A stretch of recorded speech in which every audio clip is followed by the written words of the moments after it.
What's good, YouTube? It's your boy Doug. And Noel. Welcome to the first episode of Runner the Mills.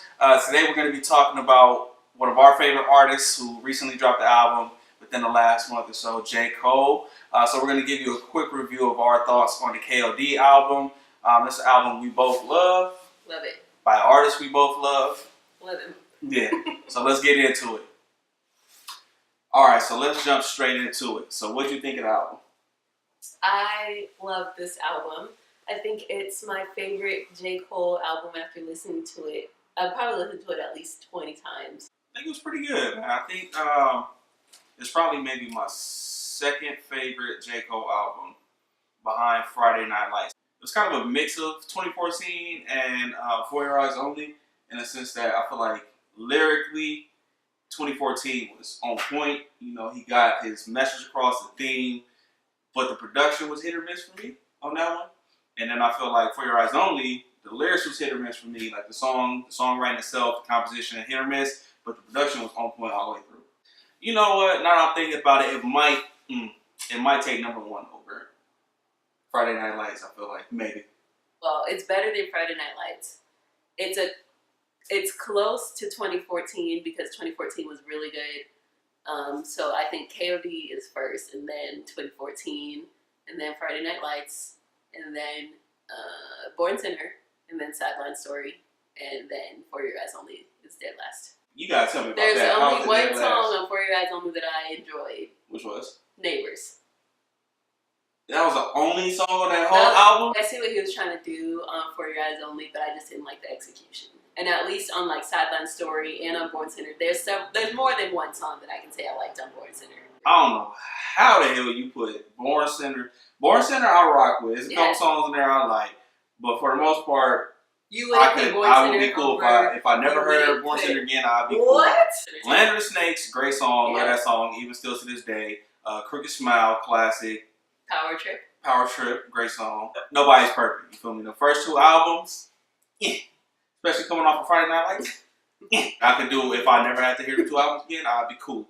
But these last albums, classics. I'm gonna be playing those for who knows how long. How does this album compare to J. Cole's other albums for you? KOD, 2014. Friday Night Lights, Born Sinner, Sideline Story, For Your Eyes Only. You tripping. For me, it would have to be. I would say KOD, Friday Night Lights, 2014, For Your Eyes Only, Born Sinner, Sideline Story. What's your favorite songs on Born Sinner? Favorite songs on Born Sinner? Power Trip, Illuminati. Okay. Land of the Snakes. Okay. What else is on there? Oh. What? This is a great album. What else is on there? Illuminati, Kearney Sermon. What? For Your Eyes Only was nothing but bars. Name Fuego. a song. Verdict is J. Cole's getting better as it goes along. Each album is getting better. Keep it up, my nigga. Alright, so next topic is, what didn't you like about the album? The intro. I didn't really like the intro. I skip it every time. I wish he would have done more of like Dollar in a Dream 3 and just like built off of that. I thought that when he first started out, I thought that was going to be like his thing. Like I was expecting Dollar in a Dream 3, 4, 5, 6, 7, 8. For me though, for dislikes, I would say it could have been a little longer. So it's 12 songs, 42 minutes. Give me a solid hour, bro. Like just extend that, throw one more song in there, 2 more songs. Maybe, I think he's like proving his point that he doesn't need to do the whole feature thing, which is clear. But maybe it's been 3 albums now, bro. And Cole, you've proven your point. If somehow you stumble upon this video out of nowhere, you're proving your point. We get it. Fire, bro. Pause. J. Cole and Lauryn Hill. J. Cole, Lauryn Hill. That'd be great. J. Cole and Erica, please. What? You tripping? It wouldn't be bad, but I would just prefer J. Cole and Lauryn Hill. J. Cole and 3 Stacks. We need it. The streets need it, bro. Speaking of, when are we getting that J. Cole Kendrick album? If they just made one song a year, then we just if they wake up one morning. Then we can piece that up later. Yeah, low-key, that's a smart-ass marketing move. Think about it. If J. Cole and Kendrick released one song every January, right? For the next 10 years. And then 10 years down the road, they piece it together and make it an album. Is that right shit? Yeah. Hire me, bro. Somebody call me. Well, you said that was my idea. No, I don't think there's ever a perfect album, but I think this is as close to a perfect J. Cole album as you could get. I feel like, I mean, I know I said KOD is my favorite, but I think the closest to a perfect J. Cole album that we're going to get was 2014. So I have to agree to disagree on that one. All right. All right, so the next question is, what are you expecting from the tour? I know that I'll never get a J. Cole tour where it's a nice intimate setting, which I'm sure he prefers rather than doing like a large venue. I was expecting the House of Blues, something nice, something where, you know, J. Cole can look at his fans, connect, something like that. That's not what's happening because we found out that he's touring with Young Thug. Young Thug? Young Thug, which I have absolutely no problem with Young Thug. I love several Young Thug I do, songs. because we went to that goddamn show and that shit was trash, boy. I have no problem with Young Thug. It's just I don't want to see J. Cole and Young Thug together. If I do go to this concert, which the prices were not bad. If I do go to this concert, that means that I will be going late. And I will be going at the end of Young Thug's set. Fair enough.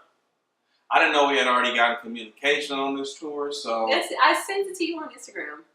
For this album, I think because he got a lot more buzz off this album, he got more radio play, niggas on NBA playoffs, you hear a song on commercials, so I feel like he's going to do it a little bigger for this one. 2014 was a really big concert. Like, that was a big concert. Which was dope, by the way, in my opinion. She didn't feel it quite as much, but I really like that. I just didn't. I mean, it wasn't bad. Honestly, like, I'm glad I saw 2014 and I did not see For Your Eyes Only because that's when he was in that jumpsuit. I've seen J. Cole perform Sideline Story. I've seen him perform 2014. And Sideline Story was the better performance, in my opinion, because it was in a smaller venue. And he mentioned in the 2014 documentary on HBO that he prefers to perform in smaller venues because he appreciates that, like, crowd interaction. And he makes the type of music for that, that kind of environment. But at the same time, like, you gotta make that money, so I'm not mad at that. That bread, bro. I wouldn't be mad seeing him at a bigger venue because I don't really feel the need to be intimate with this nigga, pause. He deserves to sell out arenas, get that money, man. Like, I'm not mad at that at all. And I'm somebody who feels like you can still give a great performance in a big venue. If I lived in North Carolina, I would definitely be at the Dreamville Festival, but we don't live there, and I'm not flying to North Carolina to see that. But I'm not flying nowhere to see nobody in concert. Like, it's never that deep. We live in LA, so they come in here anyway, so I would probably never fly nowhere to see nobody. I think I'm expecting that he'll have more like theatrics. You think there will be any costume changes? Yeah. I feel like male artists don't do costume changes. Have you ever been to a Busta Rhymes concert? What? All right, so next question is, what did you think about the music videos for this album? The only music videos we have is ATM and Kevin's Heart. I expect more, though. I definitely expect more videos. I expect a video for Motivate, at least. Motivate, and then Photograph. So I don't know if I expect a Motivate video, and if I do, I feel like it's going to be something like low-key ratchet, which I'm not mad at. What if he, like, went the same route as Nice for What, where you're, like, doing all this empowerment, blah, blah, blah, but he has women, like, just twerking and stuff for women's empowerment to motivate. Sound like Amber Rose TV show right now. Like. His best music video, I guess, is Kevin's Heart. I feel like Kevin's Heart was probably one of my favorite J. Cole videos. Yeah, by default. It wasn't, like, amazing, but, like, the concept for it wasn't bad. You know what was the awful video? Wet Dreams? Yes. Actually, ATM was probably one of my favorite that might be my favorite J. Cole video, just because it kind of reminded me of, like, those 90s videos where they really put some thought and a budget into videos. Of that ludicrous stand up. Yeah. And I didn't like that video. They reminded me more so of, like, the 90s, like we was talking about, like a 90s Busta Rhymes video. Like, bros, yeah. That seemed like a 90s Busta Rhymes video, definitely, and I liked it. I didn't like that stand-up video because of the midget on the chain. I think we're going to have a video coming up for probably Motivate, which I expect maybe some ratchetness. Maybe not, because then he could apply that to a lot of stuff. He could have, like, NBA players in there. He can have some kids graduating from high school, college. You can go a lot of different ways. Corny. So, what do you think of the Lil Pump beef? I'll get to it, but I never got from the 1985. Yep. I never got from that song that he was talking about Lil Pump. Like, so, is mumble rap and bubblegum trap? Anyway, I don't think he was like what? What? That's what it's called. Oh, that sounds like somebody's grandma, bro. Mumble rap and bubblegum trap. Oh. Yeah, but bubblegum trap? Yes, that's what Lil Yachty is. That's like his genre of music.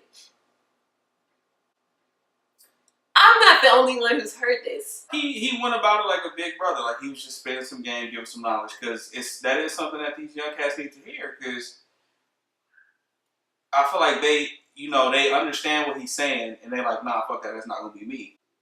Where's Travis Porter right now? They could pop that up. Maybe on the side, they have a soul food restaurant. These cats that's rapping now is because y'all are riding trends, bro. Like that's not gonna last. Everybody thinks like for whatever reason their wave is different. Their wave is never going in. I'm too swagged up to ever go out of style. Nah, bro. Like you will go out of style. To me, it just seems like I'm there thinking like I'm tight right now. Let me make as much money as I can right now. And then we'll see whatever happens. Whatever happens, happens. But I'm just saying, like 10 years from now, I wouldn't be surprised if like Lil Pump comes out with like an indie folk album or something like that. The point is, these boys got to be smart with their money. They have to be smart with their career. A lot of them don't look at it like a craft. You're a rapper. That's a skill. That's a trade. That's a craft. You're supposed to perfect that. They just being swagged up, doing that, which is cool. You get your money, cool. But don't be mad when somebody try to give you some game. That's going to help you out. All right, so that wraps it up for our KOD review. We kind of got into a lot of different subjects there, but that does it for our thoughts on the album. So if you like what you saw here today and you want to see more content like this, our thoughts on a lot of things, black culture, finance, fashion, so on and so forth, everything under the sun. Be sure to follow us on Instagram, Twitter as well. Thank y'all for watching. Everybody have a good day. This has not been recording this whole time, bro. I forgot I hit the fucking mute button. Oh. I asked you if you hit mute. Oh my god. So apparently, your boy forgot to unhit that mute button on this motherfucker. So I guess we just gonna have to slug it out without the recording for this Well, let's one. unmute it then.